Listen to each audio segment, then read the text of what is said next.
By Commonwealth Brewery Limited.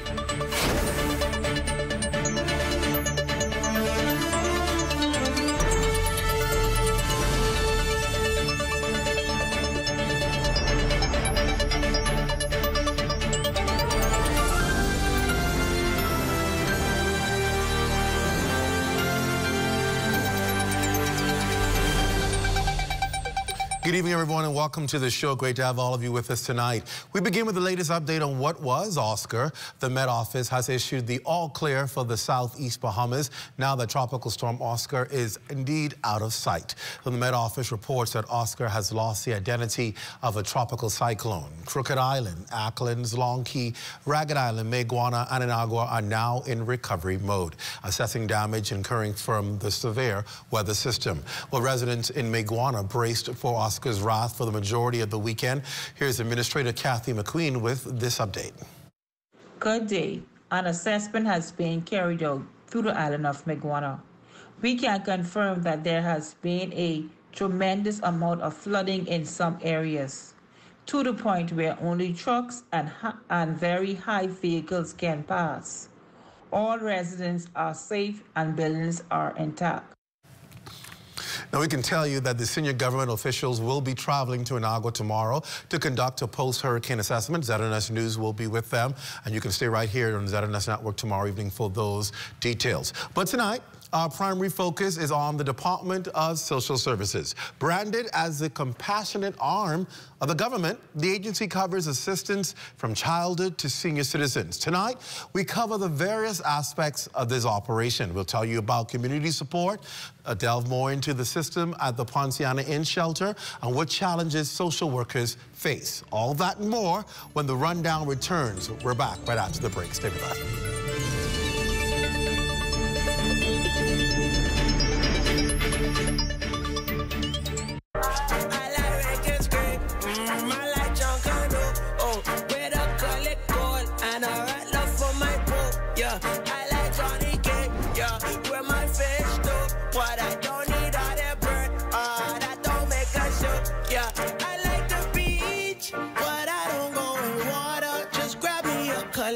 That's the bear of the Bahamas. I like to go down. Oh yeah. Oh yeah.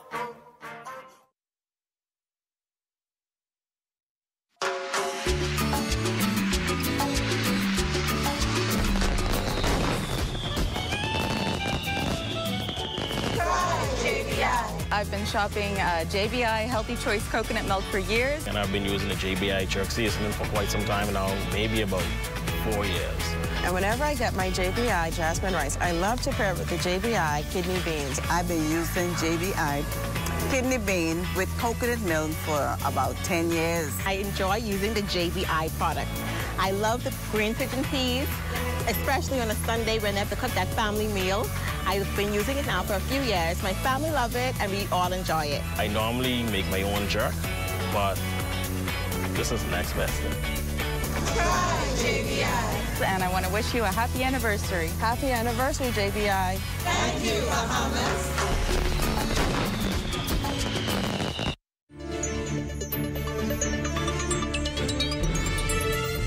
Welcome back. Well, Bahamians, listen up. Social services is intended for the poorest of the poor. That's their mandate, to help the less fortunate in need. There are 5 centers in New Providence with representation also on the Family Islands. Residents can also access social services online at promise.gov.bs. Well, social services officials are addressing several emerging concerns, namely the breakdown of the nuclear family and limited support systems that are in place.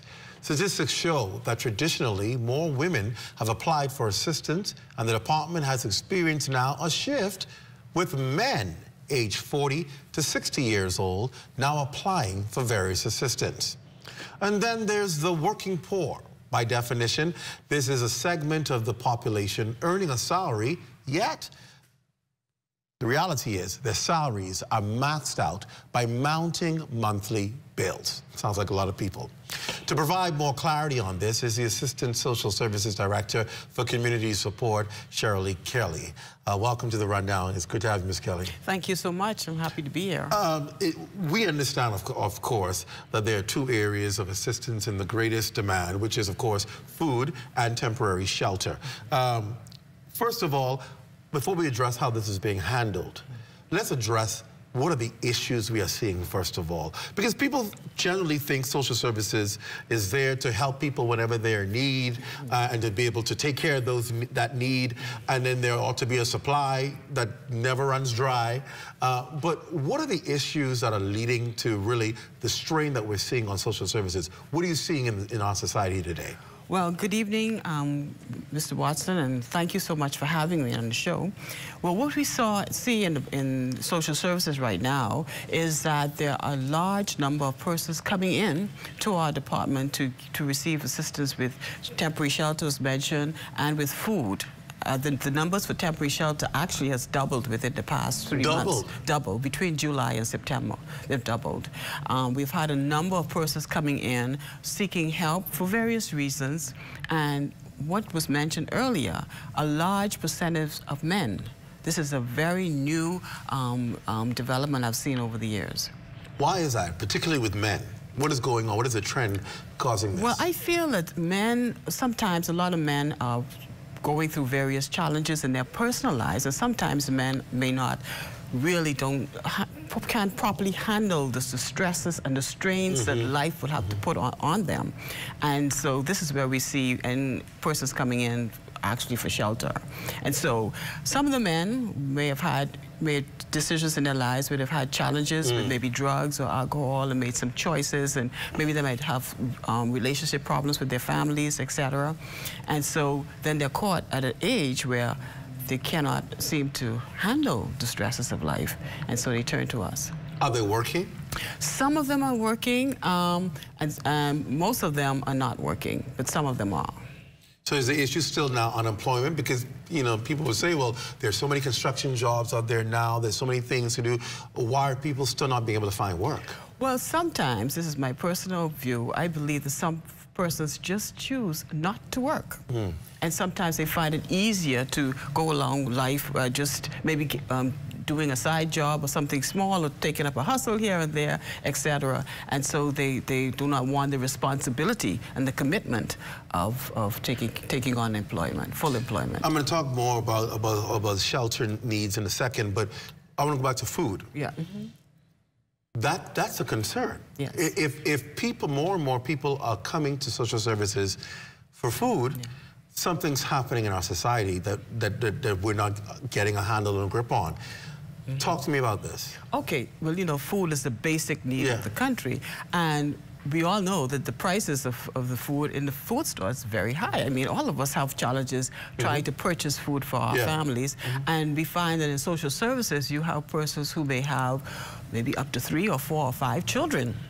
That's, to go in the food store, that's a big food bill. Right, that's a large food bill. And if you're talking about somebody who's making a minimum wage or just above minimum wage, it's really sometimes a great challenge to meet that demand. And our department assists with your food bill. We don't take over your food bill, but we assist with you having to purchase your food. How long do you assist with the food bill? Well, the approvals are done for a year. There's a reassessment after a year. So you could be assessed for the food program and be placed on our food program, and then you will stay on the food program for an entire year when a reassessment is completed. What does that afford you on the food program? What do you get? Oh, well, you would get, well, now we're moving with the 21st century, Mr. Watson. We're excited in social services that now we have a digital wallet to providers, and then we also have a prepaid card. Right. So persons are not easily identified as clients of the department, in that they could go to the food store with a card just like all of us. And look like a normal person and look purchasing. just like everybody else. Swipe the card and get your groceries. So you top up the card? The cards are topped up, and then, like I said, a digital wallet providers is also purchased on the buy. How much money do people get for food assistance a month? Presently, for a single person, it's $92 once you've been approved for our food program. A month. A month? A month. $92 a month? Yes, for a single person. For a single person. For a person. And if you're a person with a family with up to 5 children, you could get up to $208 per month. Now, understand, we are an assistance program, and we're not really taking care of your food bill. We only can assist you with so much. That's what's important for you to understand. You don't provide grocery for them to live off for the month. Yeah. You assist them. With them, yes. Which means there has to be some other means. Yes. To be able to take care of your family and provide food for your family. Exactly. But is that the reality? Are people just pretty much living off of that food assistance only for what they buy grocery for? I do not feel that they are. You don't think so? No. I feel that we do help tremendously, but I feel the persons have other avenues to which they could get some assistance. And we're really excited about religious organizations and some NGOs that have come up and stepped up to the plate, where persons could also get supplement food You assistance. have working people who are on the food assistance program. We have working persons. We also have government employed persons. You have government employed yes, we have persons of various categories.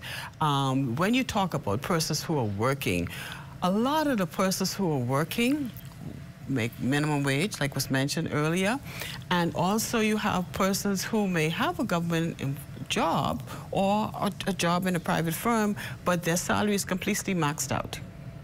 Bahamians live a really good life, if you say it like that. They like to have a car, they like to have things.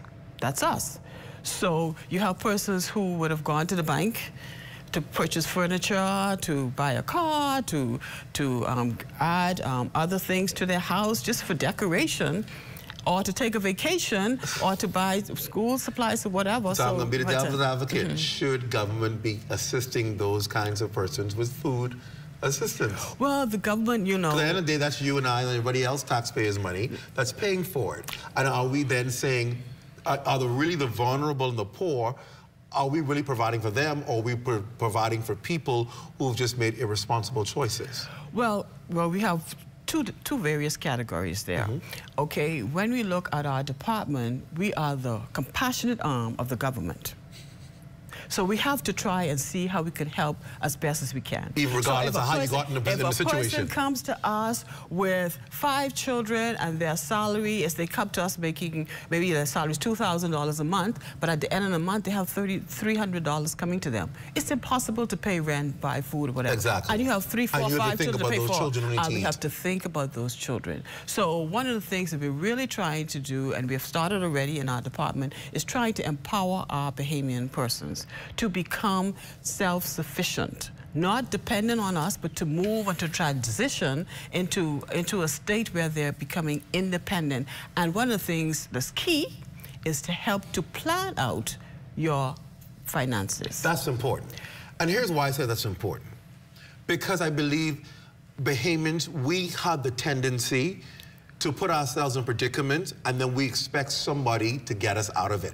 And I don't want to appear to be insensitive, because I believe there are people genuinely have situations who want to do better, but because of what life threw out there, they had to deal with it, and so they need assistance. And that's what I believe we ought to be there for people. But I think it becomes very frustrating when you have people who are out there bad-mouthing the system, talking bad about the system, but they're benefiting from the system and still complaining about it, when other people who genuinely need the system may not be able to access it, and yet people are complaining about it. Yes. It's not supposed to take care of you. It's supposed to provide assistance for you. Short-term assistance. And you short-term assistance. You've added to that. A Temporary short-term, a temporary assistance. You're not supposed to be on this the rest of your life. No. No, and what we've seen is that persons become so comfortable and relaxed in a state that they feel that they could just, oh, don't worry, Miss Kelly, I have another child. We could add another $20, because every child you had to add another amount of money. Because when you have another child, it goes up. Right, it goes up. So they proudly come and say, yes, I need to go up now, I'm going to have another child. Sure enough. But what we're trying to really try to get Bahamians to recognize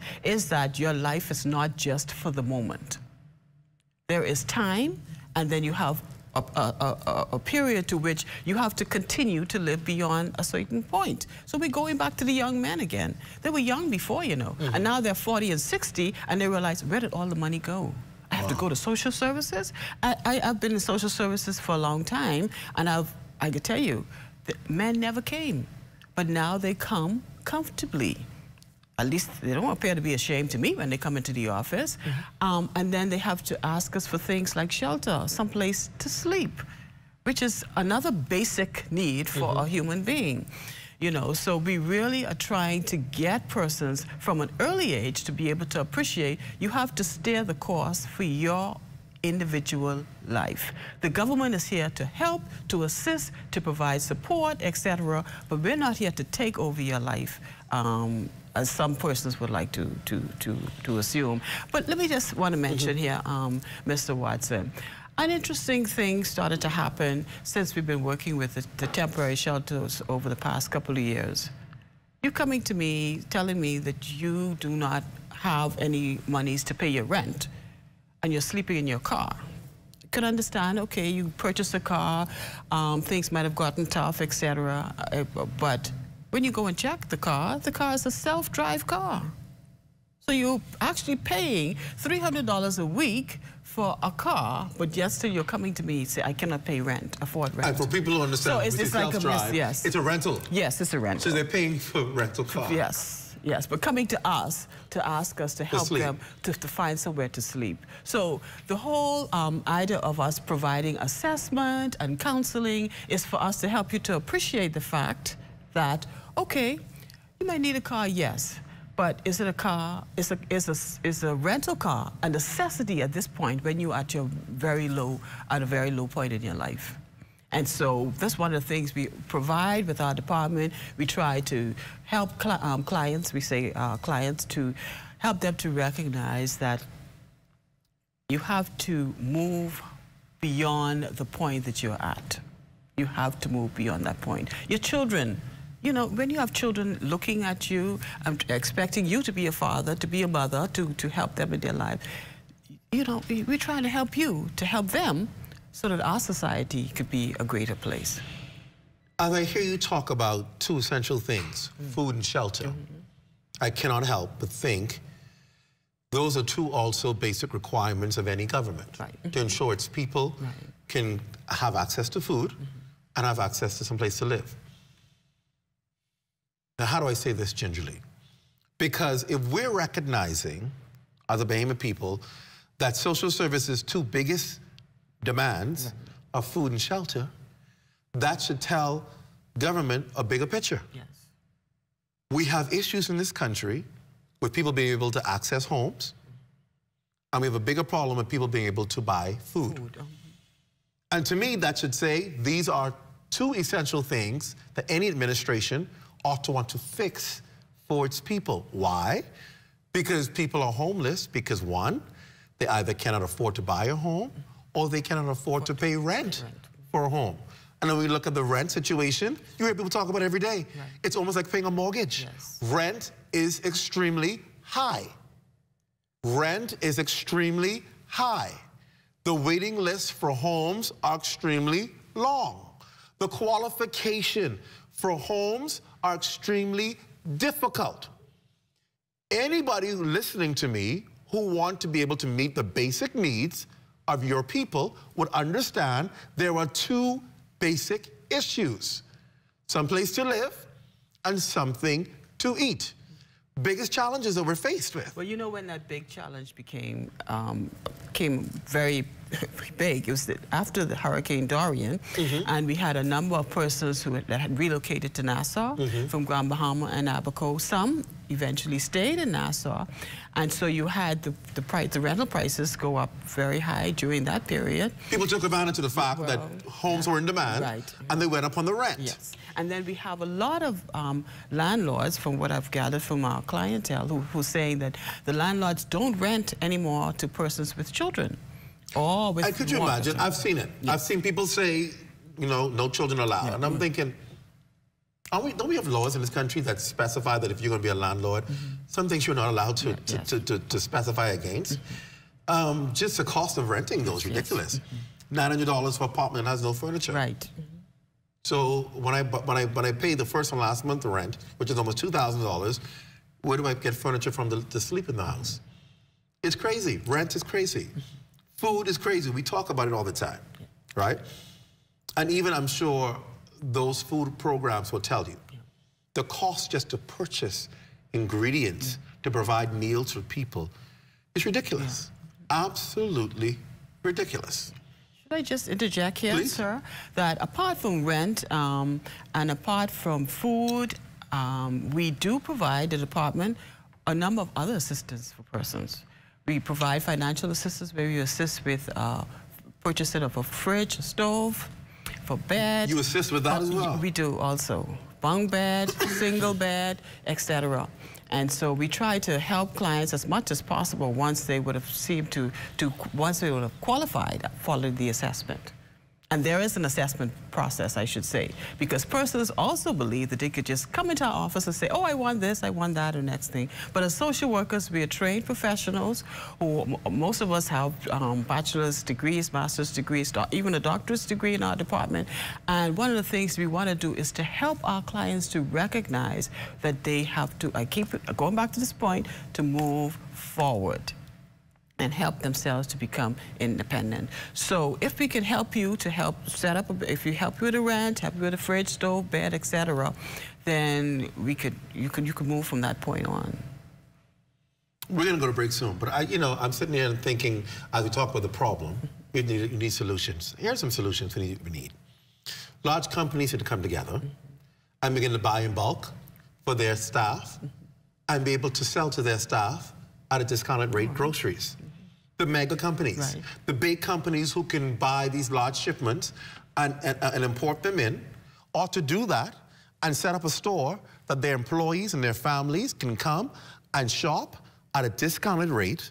And then perhaps we'll see a lot of these wholesalers and retailers who are charging these large prices because they will tell you, oh, the price of food has gone up because of shipping and so forth. But what they won't tell you, and I can tell you this right now, are the concessions the government have made at the ports for these large wholesalers and retailers who get concessions when they import. Government has waived many taxes and duties and has put in place programs with Mediterranean shipping that people who bring in goods and food can do so without paying all those high tariffs. But here's the problem. They're not passing on the savings to the consumer. And that's just being greedy.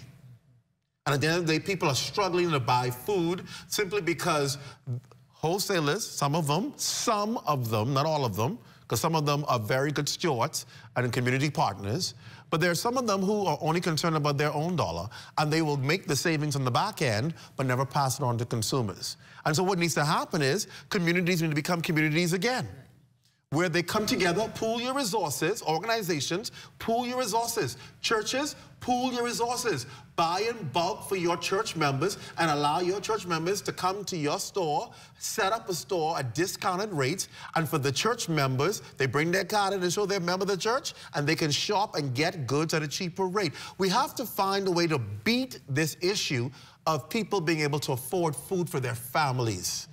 These are practical solutions that we need to have in our country to be able to fight back at the high rising cost of food. We import everything.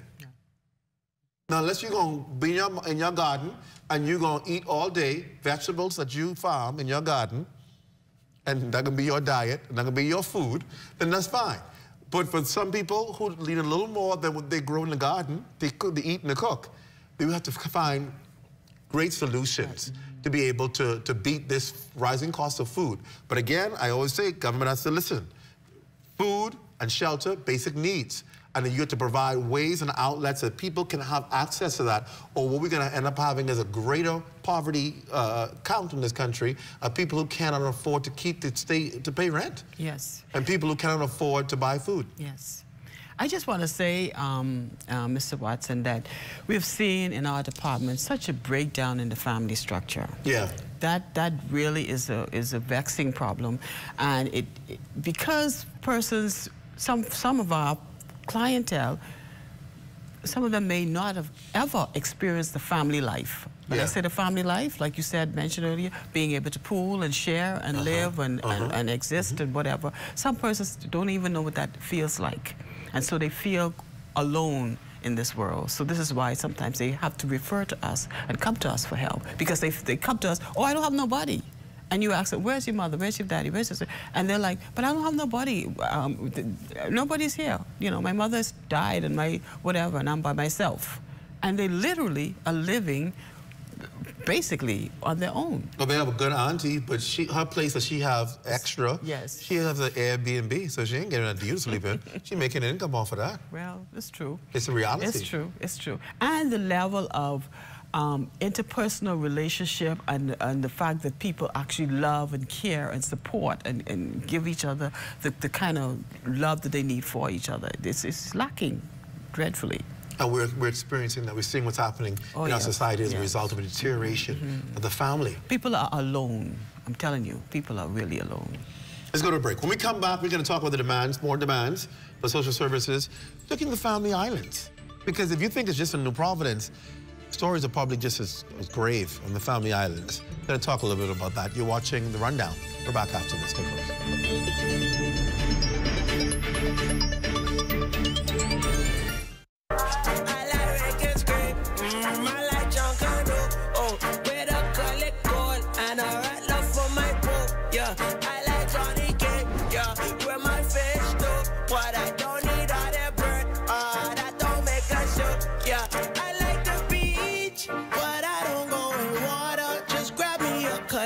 That's the bear of the Bahamas. I like to go down. Oh yeah. Hardware is the helpful place. Everything you need under one roof. From electrical, paint, plumbing, outdoor, barbecue, automotive, lawn and garden, pet supply, houseware, and seasons. Hurricane season is now here, so for all your hurricane needs, we have a 25% off bargain zone. Hey, thanks. I would have given more stuff, but I didn't bring my money. I thought this was a glove, and I thought everything was free. Finally know what it is now. Ace. We're located on St. Albans Drive, West Bay Street, open Monday to Saturdays from 7 a.m. to 7 p.m. and closed for lunch 2 p.m. to 3 p.m. Hey, what's up, Mario? Hey, Dale, what's going on? Have you seen ZNS new digital platforms? No. Let me go check it out. Good day, Bahamas. I'm Devontae Hanna, and this is ZNS Digital, where we cater to your news and entertainment needs. Are you a foodie? I thought so. Then look out for Digital Bites.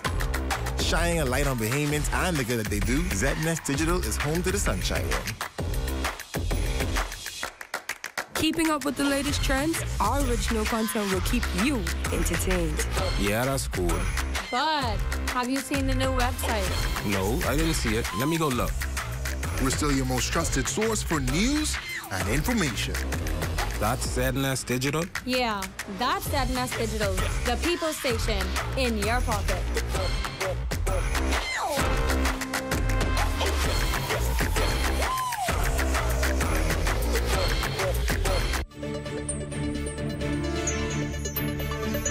Welcome back to The Rundown. A special good night to all of you on social media watching us, those of you on YouTube, and of course, those of you in the Lion's Den.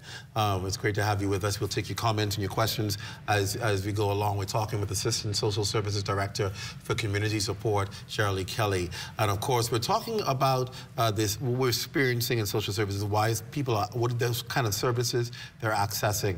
And even on the family of islands, the need is there as well. This is not just in the capital or the urban areas. Oh, definitely. We have social services represented in all the major family islands. So all the services that we offer in Nassau is available in the family also. Are we seeing the same kinds of needs on those islands as well? The same types of needs that you have here, you will have in the family islands. But you find that the family islanders are still a little bit more independent than Nassau. Let's talk about New Providence. Let's talk about some of the issues that you're dealing with every day in social services. Because, and for full disclosure, the Broadcasting Corporation comes under the Ministry of Social Services, Information and Broadcasting. And so because of that collaboration, we talk a lot about all of the various departments and ministries, and it was an eye-opening experience when I sit and listen to the managers and leaders from social services talk about their various areas and the challenges they face and some of the cases they're facing every day. Let me tell you, Bahamas, and all of you watching, wherever you are around the world, the professionals in social services, I have nothing but the utmost respect for them. Now, you can get mad all you want, talk about how the people they take along to answer you and how they talk to you bad. Because I hear the stories over and repeatedly. Oh, they talk to you, Mr. Watson, they talk to you bad. Oh, the people that treat you so horrible. You know, they're supposed to be providing the service, and I'm not going to say there aren't people who do that, right? In every institution and organization, sadly, you're going to have your high performers, and then you're going to have your gutter people. They everywhere, in every organization. Your high flyers and the ones who are not your high flyers. So I won't say that won't happen, and that's never tolerable. I'm sure you don't tolerate bad treatment of people who are trying to access services. But when you understand what is on the plate of the social workers especially, understand that the need is far greater than the number of people who work in social services. Do you have a figure on about an estimate of how many social workers there are? Well, we have a staff in the Bahamas of over 300 persons. 300 social workers? Right. Well, I'm not saying 300 social workers, but 300 persons. So you have technical staff, support staff, and we have also case aides and training workers. So 300? Yeah. But the cases far exceed that number? Right. Oh, definitely. In the thousands? Oh, yeah, definitely. Thousands, yes. So that gives you an idea of how much they have to deal with on a regular basis. Talk to me about some of the cases that come before you. What are some of the things that social services is facing in this country? Because our people need to know, because sometimes they live in a bubble and believe all is well, and there ain't no real issues going on in this country. Talk about what you face. Well, one of the things I did mention is the breakdown of the family structure. Yeah. And as a result of the breakdown of the family, then you find a lot of problems coming out of that. One is child abuse. You have children who have been physically, sexually, emotionally... Still happening. Still happening. And the government sometimes have to step in to the point where the courts will make a decision that the government will take the children for a short time while the parents would receive some kind of counseling. That's a problem. Then there is the other one that comes out of child abuse. I call it out of child abuse. It's domestic violence. Oh. You have boyfriends beating up girlfriends, husbands beating up wives, and in some instances, women beating up boyfriends. Women beating boyfriends? Yes. That's happening? Yeah. So you have those persons who would go into our domestic violence unit and get some counseling, etc. And, we try to see how best we could help them. So those types of problems, they bring a lot of issues to families and cause a great breakdown. So you have a lot of angry and bitter persons. I tell you, I had a gentleman in my office yesterday.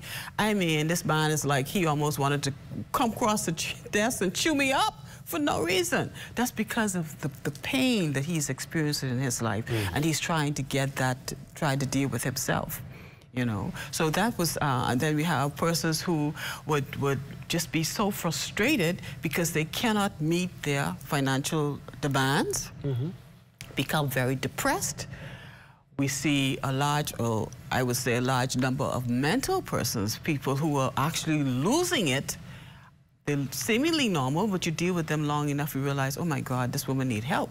She needs counseling. She needs So mental illness is increasing in our country while a lot of people are not paying attention to it. Well, I cannot quote, you can't quote me, but mental illness is increasing, but from my vantage point, I've seen an increase in the number of persons who come in who would be experiencing some mental issues, yes. And that is as a result of what they're going through. The pain and the suffering and the can't meet your bills, can't support provide, system. No like I said, system. You're alone in this world, so you having to deal with all of these things and having to face, and then you have to go to work, some of them. Then you go to work and go to a job that you're not making much money, then you have the children crying over your head, so it's a lot that people are going through, and it's very, very difficult for them to cope. And so this is where you would have persons being physically abusing each other, abusing the children, and then you have that sick mind who may be sexually abusing the children and stuff, which is really sad, But these things are real. How do we help people like that? Do we have enough resources to help people? Do we have enough professionals to reach out and help people? Do you have other partners in the community to help social services address some of these issues? Well, I would say to you that we do in social services, after we would have assessed a household, we refer those families to various agencies in the community. CCAC, where we could get counseling. You refer them within our department. We have a parenting unit. Persons could go in national parenting classes that they would attend to get a certificate at the end of that time to say that they would have received counseling. Our is doing it. Because we like people to meet our needs. We don't want to get the help we need to get ourselves out of a problem. Now, I'll tell you one thing. With the parenting issues, a lot of them come through the court. So it's mandated. Yes. And so this is another thing we're trying to do with our temporary shelter program. We're trying to make sure the persons complete certain aspects of our program, like they're mandated to attend sessions on planning, financial planning, budgeting, self-esteem, family relations, etc. And so we'll be making, well, can't you say you're making them? You're making it mandatory for them to attend so that they can see the benefit of it at the end of the day. The budget is only so big. Yeah. Only so much you can do. Yes. How do you make it happen? Well, like I said, with the NGOs and the other support systems out there, we would depend on them, or we would refer clients for additional help. Like you said, our food amount is not very big. We would say, okay, maybe on a different day, you could go to this place or that place, and you could get us further assistance. And a lot of churches also provide help, yes. Who is there for the social worker?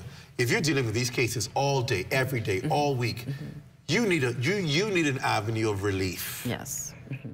What happens to the social worker?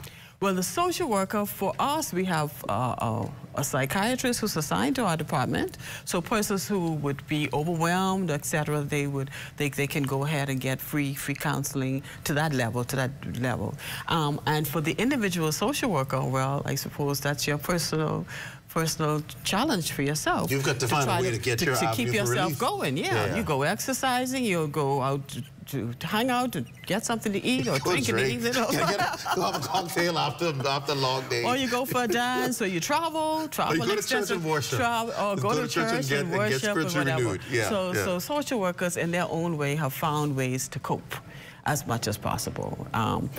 I have tried to find my ways to cope over the years. What are some of the things you do?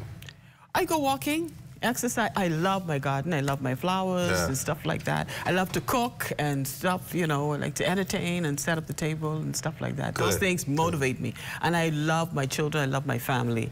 And those things keep me going. My church, very involved, my church. So those things keep me going. So I feel that the social worker has to find her balance within his or herself. We do have male social workers. Within themselves to be able to continue going on in the profession. Because people are like, wow, you stay on that job long. How did you do it all these years? Because some of the children I worked with, they're making mega bucks, even more when I say children. Some of the clients that I work with as children, they are doing extremely well, even better than me, making more money than me, Mr. Watson. It's for the love of the profession. Well, for the love of the people and for the love of my country, yes. For the love of the people, the love of my country, I do the profession. Well, we say thank you, because people like you that keep the country going. Yes. Family is so important. Yes. Somebody's saying it right now, Yvonne McKenzie's in the lines and saying family is so important. Can't stress it enough. We have to talk about family. It's so important. And thank you for all the work that you do in helping to bridge and keep our community together. We appreciate you. And we would love for the Bahamian people to see the value in what we do. I mean, we do have persons that may not have had the best of experience, and we do apologize for that, but we want to make sure that our Bahamian people get what they deserve in this country. And we have a beautiful country. So why not live in this country and be at peace?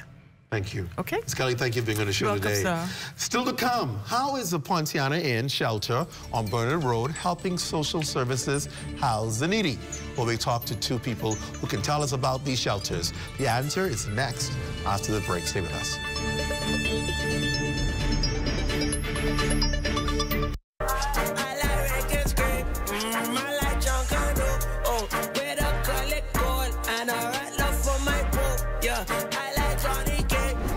Where my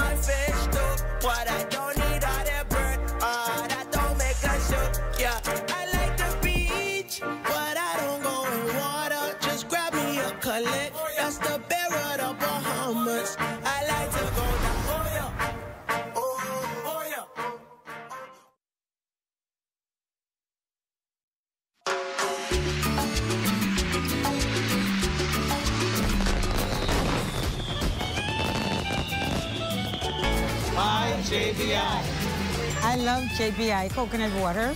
It is very refreshing. I am a lover of JBI. I always use the sweet corn and also the corned beef, the rice, the peas, and the condensed milk. They're my favorite. I like JBI because all of their products taste really good.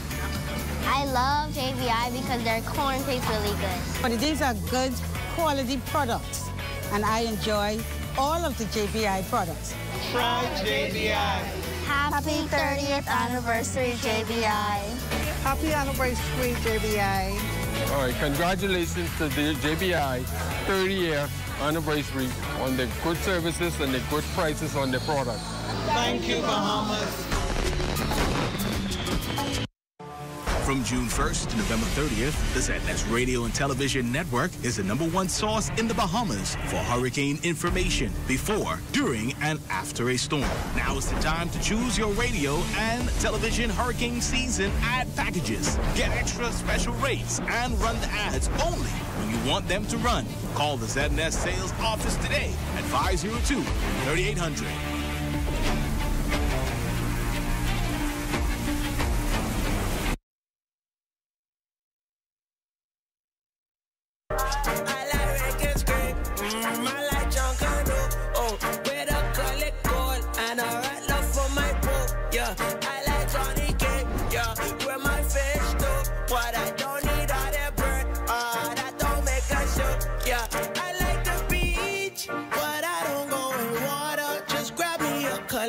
That's the bear of the Bahamas. I like to go down. Oh yeah.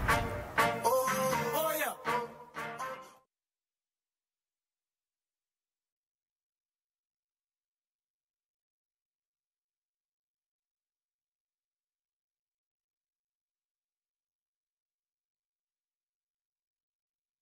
Hey, what's up, Mario?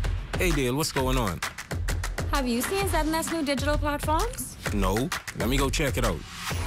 Good day, Bahamas. I'm Devontae Hanna, and this is ZNS Digital, where we cater to your news and entertainment needs. Are you a foodie? I thought so. Then look out for digital.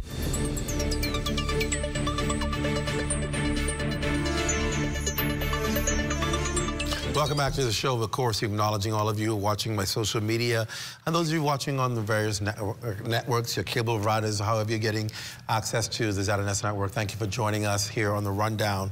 The Department of Social Services primary shelter here in New Providence is located at the Poinciana Inn on Bernard Road. There are other entities on the list as well. Now, if you didn't know, there are terms that govern the operation of the shelter, including an exit strategy, Bahamians.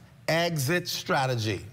The ultimate goal, social assistance should transition persons from dependency to self-sufficiency to economic empowerment. Joining us now in the Poinciana Inn Shelter Administrator Don Darling and Chief Social Worker Andrea Newbold. Ladies, welcome to the show. Great to have both of you here. Let me first of all start by saying thank you for the work that you are doing. Sometimes it can be a thankless job because you're constantly trying to help people and help them in a situation that they don't want to be in and transition them out of that. And sometimes people can be not appreciative. They can be very rowdy. In trying to get access to those services. But let's begin by talking about the purpose of the shelter. I guess we can start with you, Don Darling. The purpose of the shelter. Let's talk about that. So the purpose of the shelter is really simple. It's to provide people a respite, really. A place where they can come, it's safe, and you're not paying any bills. And so the idea of coming to the shelter is a place where you can start to save, to move to your independent life. And so that's what we're there doing. We're providing you the opportunity to make some changes, to look at some things, and get some rest and start over again. So in Bahamian terms, we allow you time to catch yourself and then get back on your feet. That's it. Not stay and enjoy free accommodation so as long as you'd like. It's for a period. Right, it's up to 3 months. And so... Up to 3 months? Up to 3 months. Not a year? Not a year, not 2 years. And so what we're finding now is the difficult task of saying to somebody, we've done what we've been designed to do. We have the interventions, and you didn't take advantage of the interventions. And so now we have 150 people waiting. The question for the Joe public is, what do we do? Do we allow people to stay indefinitely, or do we say, listen, your time is up? We have mothers that are living in cars with their children.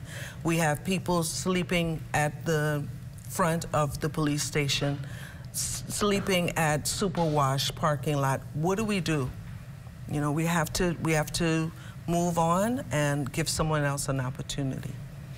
And that's the part we don't get to understand the full story. All we end up hearing is social services put somebody out. How cold, how heartless, but not understanding the backstory as to what is transpiring, or not understanding the wait list of people who are in urgent need of having roof over their heads as well.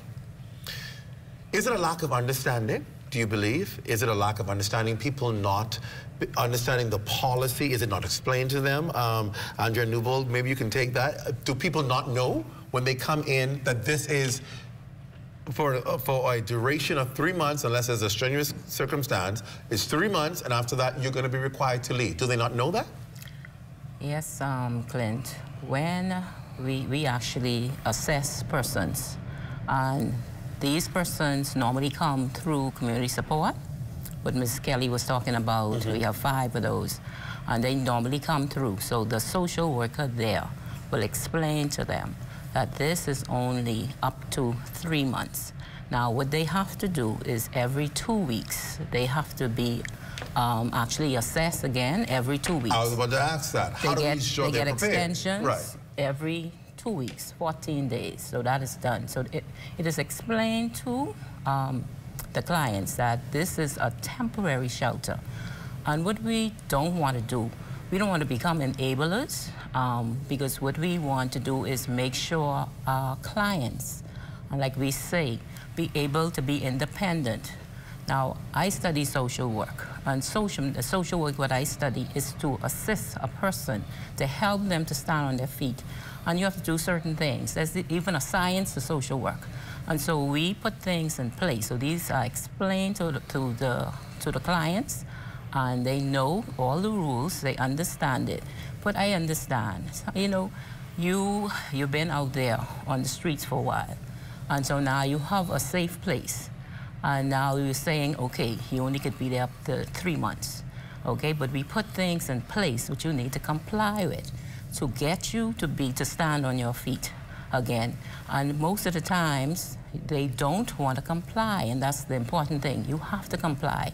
And that's why persons at the shelter, and maybe all the buzz you've been hearing, non-compliant. If you're non-compliant, they don't, you know, you have to comply, and we're doing it for a reason. Not to hurt you, but to help you, to get you on your feet, and put things in place so you could get out there and stand on your 2 feet. What are some of the things they have to comply with? What are some of the things they're required to do while they're at the shelter? Well, the first thing is we have to do we'll have to look extensively at your finances. And so talking about how did you get here? You know, we talked about it earlier about maxing out with different loans and this sort of thing. So we're looking at, you know, people that want to eat out every day, right? On the drive through the fast food restaurants. Right. When we can, the shelter is a place where you can start to go back to a village mentality, go back to communal living, right? You have rice, I have corned beef or steak or whatever, and we could come together and everybody can eat, right? Instead of us going to all these various drive-thrus. And so it's just an opportunity for you to say, hey, if you need parenting classes, if you need help reading, we're partnering with different organizations. If you need a resume done, if you need a police record done, we're helping you. If you need to be retooled, we're sending you to BTVI. We're sending you wherever you need to go to assist you with wrapping ourselves around you, giving you the support that you need in order to maintain a stable life. You know, as it comes down to prioritizing, right? And I think a lot of Bahamians struggle with that. You cannot be out there talking about how things tough in the Bahamas, but you on the drive-thru line for half an hour. Ordering food that gonna cost you a pretty penny. It is very hard to find cheap specials now in these fast food restaurants. So if you're on the drive-thru line 3 times a week, things can be tough. You in the hair supply store getting extensions, getting your products, and getting your nails done, things can be tough. Prioritizing what you need to do to get back on your feet with things that are important. But I think a lot of times people expect that, oh, I gotta worry about that. I got some place to live. I'm in the shelter. They ain't gonna put me out. You know, I pay all my taxes all this year for that. Government can take care of me. And they stay there thinking, oh, you can't put me out. And then when you say, well, no, we have other people who need to access the service as well. You've had the opportunity to access the service. You've had the chance to do some things to get yourself back on your feet. You've not done it. You have to actually leave so somebody else can have an opportunity to have the same thing. To me, that sounds like fairness. It sounds like fairness, but in the face of what we hear, we always take a story and we twist it and we make it sound so horrible and make it look as if something so wrong is being done to somebody. But what we don't recognize is that as a nation, everyone ought to have opportunity to access a benefit that's available. Why should only you have it? Why should only you be living for a year free when other people are waiting for shelter and only want a couple of months to get back on their feet and they can do it? And I keep explaining to people that we have to understand that as a nation, a small nation, we have to pool and share the resources that are available for everyone. It's available for everyone, but everyone can't access it because we have the few who believe that only them should have access to the service. That can never be easy when you have to tell somebody, listen, your time is coming up. And do you do that? Are you counting down to them saying, listen now, yes, you only got a month left. What you gonna do? You gotta make sure, because in a month time, you're gonna have to go. Is that happening to them understand the reality that, listen, you're not gonna be extending this after a month? That's a difficult thing, and I grapple with that every day, right? Because I have the demand where persons are sending me names and people that I've never met that need the break, but then I'm having to go to persons that I've developed relationships with and having to say, listen, your time here at the shelter is coming to an end. Wow. Or the fateful day will be here soon, or whatever, however I'm going to express that. And them saying, well, I'm not ready, you know, and seeing that fear and feeling like, wow, you know, could I have done more? Right. You know, so I deal with that on a regular basis. But Clint, the good news is, if you execute the plan, the exit strategy, listen, we have success stories. And there are success stories. And it's undeniable. You've seen people who walk out even before the 3 months and said, listen, I'm back on my feet. Thank you for the help. I had someone come by today, and it was a godsend, because with all of this media presence swirling around, you can get down about it. Yes. And so a family came. When I first started at the shelter, they came, and so I said, listen, hey, we have a plan.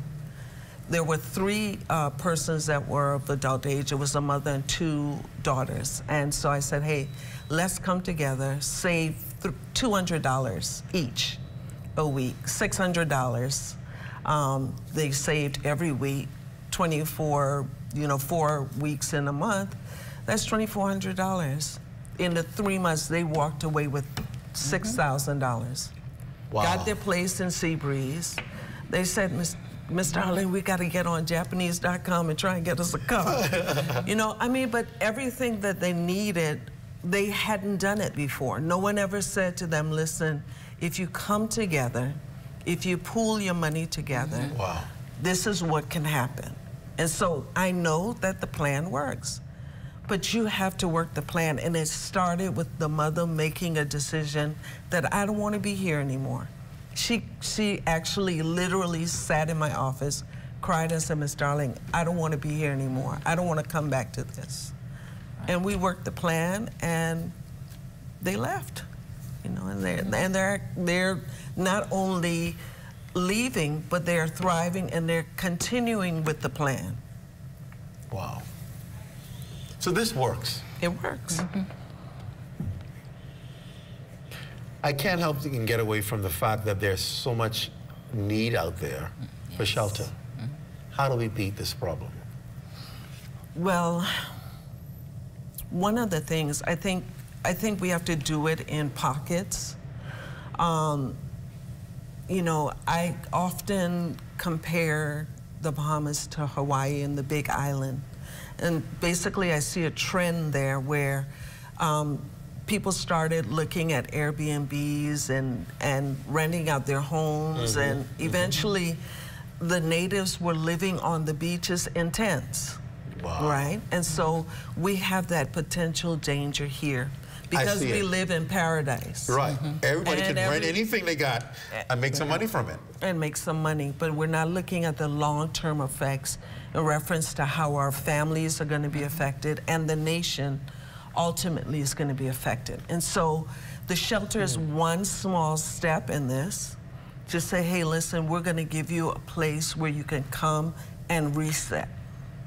There'll be family members that say, hey, listen, we'll open up and rent a room or whatever it is. We're hoping that it trends and people start to look at family again and community again and not look so much to, I got to make this dollar now while I can. Yeah. Yeah, you know, you touched on a point that I thought was becoming a concern as well. We live in paradise, so almost anywhere, any community here, if you put a nice little home there or a nice little bed and breakfast, and you advertise it well, you can make significant money from people coming who want to cut the cost of staying in a hotel, want the true island experience, and they rent your Airbnb. So what people could have rented before for living accommodations for people at an affordable price, they're now preserving to put on Airbnb to try and make income. So people can't find places to rent that are affordable anymore because everybody's saving their properties for Airbnb because they can make more money from it. And so you have to now ask yourself, well, what's going to happen in a growing population where people need homes, they need shelter, they need some place to live. If they no longer have access to the market and the market is so oversaturated with the price, we're going to have a serious problem where people cannot afford or find places to live because everybody's renting on Airbnb. And it becomes a crucial issue. And I believe that's where, again, like I said before, government has to begin to be proactive. Do we need to take now one of those old hotels and refurbish it and make it an affordable living condoplex for people who can't afford to get apartments? You're living in that. These are things we have to begin thinking for a growing population that's going to need a place to live, or else that burden is going to fall one place: social services. Because if people can't find a place to live and they can't afford to pay rent, they're going to come and have to access a service. And then what do we do? Yes, and Clint, and that being said, social services need help. We need the help. We need to, and we have partners who help us. But we need the general public to understand that we need the help. If persons out there may have a building, they could set it up as a shelter. And that'll help with the need with we seeing a lot of persons sleeping on the beach, and these families, and we call it the working poor. These people are working, but yet they max out, a lot of them, loans, and so they can't afford apartments. But if we could, persons could just help us. So we need help, and we always looking for partners to partner with us. And so if there are people out there who have a building who could set it up as a shelter, please go ahead and do it, because we need help. That's the appeal. We can't do it by ourselves. If you could help by providing shelter, please do. Our people need places to live. And I think if we do that, we'll do our part in the country. Ms. Donna, I'll give you the final word before we close. Well, I just want to say to the public that we're actually that strong arm of compassion. We are endeavoring to do our best. We want to support and strengthen families in this country. And I believe we're headed in the right direction. The shelter has never been really done before. This is the first of its kind for any government to undertake sheltering people under the auspices of social service. And so I'm excited about it. Come and check us out in the year to see where we are. You see where we've begun, but let's revisit this again in a year and see how far we've come. Ladies, I can't say thank you enough for the work that you're doing as a labor of love. And so thank you for all the hard work you're doing and all that you take. The truth, the non-truth, the good, the bad, and the ugly. Thank you for serving this country. We appreciate it. And of course, I say thank you to your great leader, Permanent Secretary Turnquest, Federal Ramin Turnquest. She's an amazing woman who hard is with social services, along with our Minister, Miles Rhoda. They want to see and make a difference. So thank you. Thank goodness for good leadership. Thank you both for being on the show, and we appreciate it. And thank you for having us. We've got to do our part, folks. Our country don't need to be as good as we all participate. We can't stand on the sidelines and talk about it. We can't go on social media and gripe about it. We've got to be a part of the solution wherever we can and help our brothers. That is our responsibility. That does it for us here in the Rundown. For all of us here at ZNS News, I'm Clint Watson. Thanks so much for joining us. Be sure to stay tuned for the Bahamas tonight at 11 with Royston Jones. I ain't seen him in the... Oh, there he is. Royston's in the building. He has the latest in news tonight at 11. Have a great night, everyone.